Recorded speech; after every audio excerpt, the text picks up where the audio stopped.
시청자 여러분 안녕하십니까? 한 주간의 소식을 전하는 7월 첫째 주 동두천 주간 뉴스 시작하겠습니다. 동두천시는 민선 제7기 3주년을 맞이했지만 코로나19로 인해 기념 행사 대신 현장을 살피는 소통 중심 행보로 취임 3주년을 시작했습니다.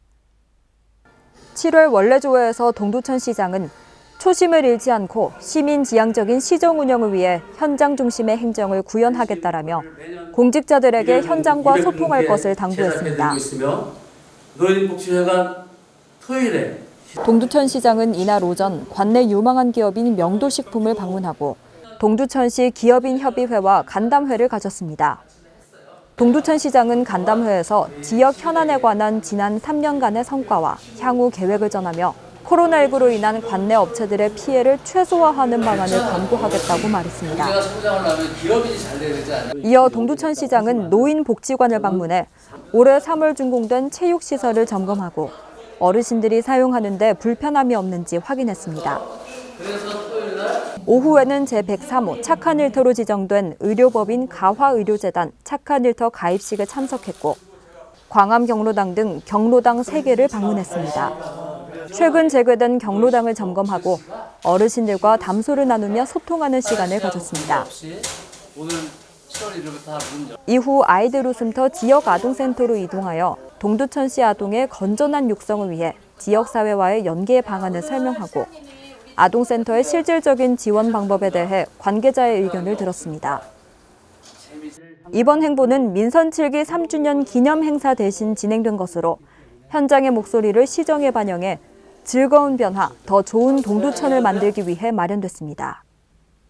동두천시 하계부업대학생 49명은 2일 시청 대회의실에서 2021년 하계부업대학생 오리엔테이션을 가졌습니다.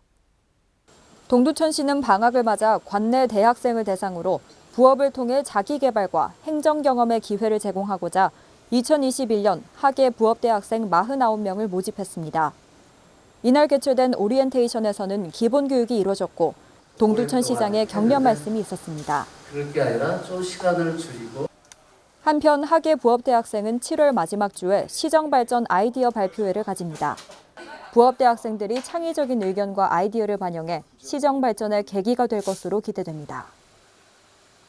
동두천역 인근 아파트 입주민 4명이 동두천역 광장에서 GTX-C 노선 동두천 연장 염원 집회를 가져 눈길을 끌었습니다. 지난 6일 개최된 집회에는 코로나19 방역수칙에 따라 집회 신고 인원 4명만 참가했습니다. 경기 북부 지역의 균형 발전 필요성과 지난 70년간 국가 안보를 위해 희생을 강요받은 동두천 시민의 열망을 전달하기 위해 모였다고 집회 이유를 밝혔습니다. 특히 이날 집회를 대표한 홍희숙 씨는 저희 동두천시는 교통의 불모지라고 해도 과언이 아닐 정도로 수도권 아닌 수도권이에요. 그리고 넘어이왕도 불모지여서 동두천은 지난 70년간 안보의 요충지라는 명목으로 희생만을 강요받았다라며 이제는 국가가 GTX-C 노선 연장으로 희생에 응답하라고 촉구했습니다. 또한 시민들은 GTX-C 노선 연장은 동두천 시민 전체의 염원이라고 입을 모았습니다. 동두천시 장애인체육회는 지난 6일 시청 상황실에서 2021년도 제1회 동두천시 장애인체육회 이사회를 개최했습니다.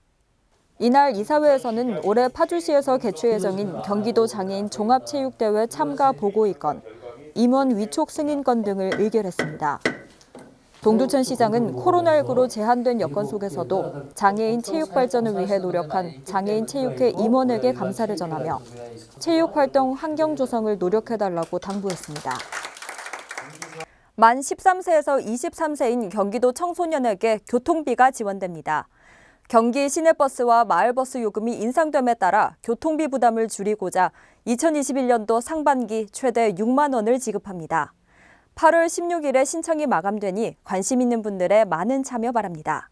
이상으로 7월 첫째 주 동두천시 주간 뉴스를 마칩니다. 시청해주신 여러분 고맙습니다.